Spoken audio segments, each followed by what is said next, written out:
دہلی میں ایک شخص نے کلمہ پڑھا تھا ہندوستان میں، اور امریکہ نے اس پہ پابندیاں لگائیں. پھر وہ شخص امریکہ سے انگلینڈ چلا گیا، پھر لندن سے نکلوایا گیا، پھر وہ افریقہ چلا گیا، اور پھر آخر میں وہ مسقط میں اس کا انتقال ہوا. پتہ اس نے کلمہ کس طرح پڑھا؟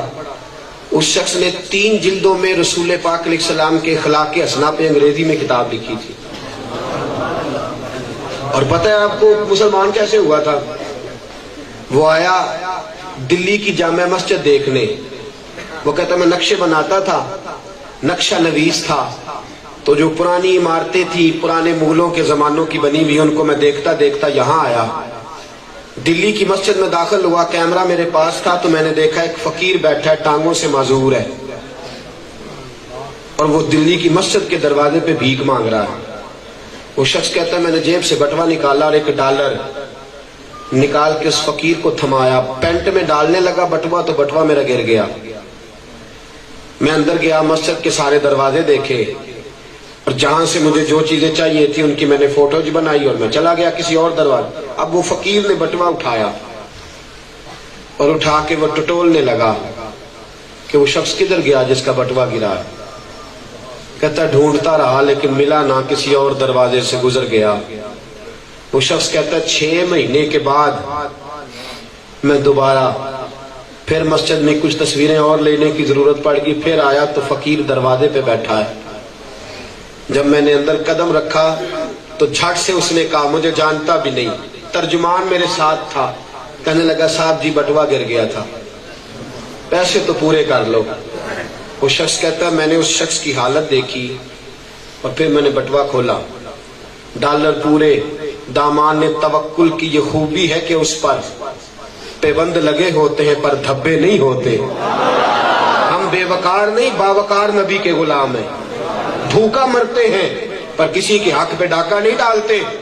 کریم رسول کے ماننے والے غلام نے بٹوا دیا. انگریز کہتا میں نے پینٹ سمیٹی، ٹانگیں کانپ رہی تھی، میں اس کے سامنے گھٹنوں کے بل بیٹھ گیا.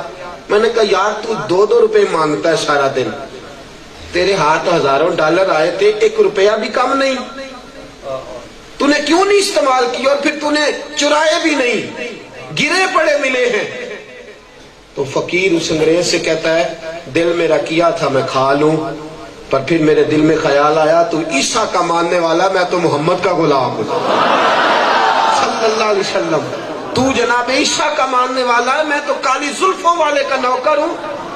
کہیں ایسا نہ ہو قیامت کے دن تو اپنے رسول کے پاس جائے اور جا کے کہے کہ آپ کی امت نے میرے امتی کے پیسے دبا لیے تھے، اور تیرا رسول تیرا دامن تھام کے میرے نبی کے پاس آئے، مجھے ساری زندگی بھوکا مرنا منظور ہے پر میرے رسول کے بابت کوئی بات کر جائے یہ میں منظور نہیں کرتا.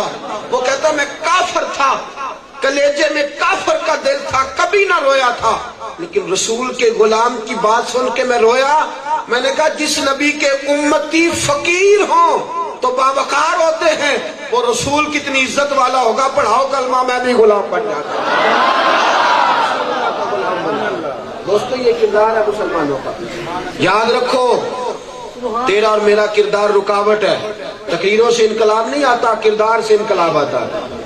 ہم لوگ تو الجھ گئے ہیں، ہم وہاں جاتے. دیکھو جب تک ہم رسول اللہ کے سچے غلام نہیں بنتے اور لوگوں کو نبی پاک کے قدموں تک لے کے نہیں آتے، دین کا پھریرا بلند نہیں ہوگا. یہ کارٹون امت لخت لخت ہے، ساری امت. افغانستان کی بچیاں کٹ گئیں، ہم آرام سے رہے.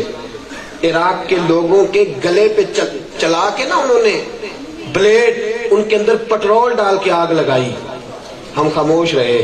دوستو لخت لخت امت، اے خاصہ اے خاصان رسول، وقت دعا ہے امت پہ تیری آ کے عجب وقت پڑا. گھسیٹ اپنا آپ، آ جا میرے رسول کے قدموں میں، آ جا رسول پاک کی نوکری میں، آ جا.